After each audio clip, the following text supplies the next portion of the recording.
এক ছবিতেই যেন খুলে গেল প্যান্ডোরার বাক্স। বাংলাদেশ সীমান্তে উস্কানিমূলকভাবে প্রবেশ করে সাউন্ড গ্রেনেড ছুঁড়েছিল ভারতের সীমান্তরক্ষী বাহিনী বিএসএফ। ছোড়া হয়েছিল টিয়ার গ্যাস। আন্তর্জাতিক সীমান্তে যা রীতিমতো অপরাধের মতো ঘটনা। এবার সেই গ্রেনেড হাতে বিএসএফ সদস্যের ছবি ভাইরাল হয়েছে। ছবিতে স্পষ্টভাবে দেখা যাচ্ছে একজন বিএসএফ সদস্যের হাতে ধরা গ্রেনেড।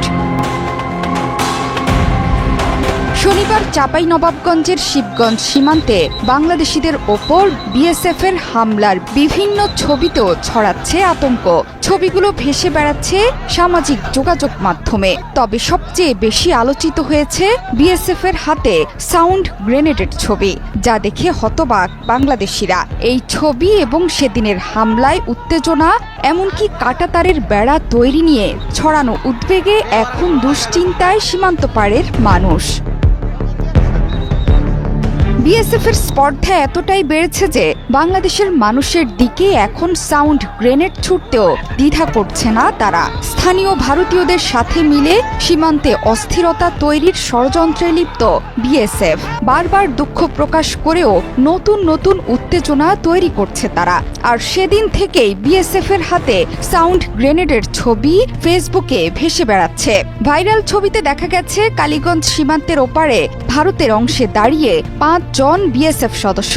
এক হাতে আছে বন্দুক, অন্য হাতে ধরে আছেন সাউন্ড গ্রেনেড, যা বাংলাদেশিদের ওপর নিক্ষেপ করার জন্য প্রস্তুতি নিচ্ছিল তারা। কিন্তু বাংলাদেশের সীমান্তরক্ষী বাহিনীর সাহসী সদস্য আর জনগণের সহযোগিতায় ক্রমাগত এই উস্কানি কমানো সম্ভব হয়েছে।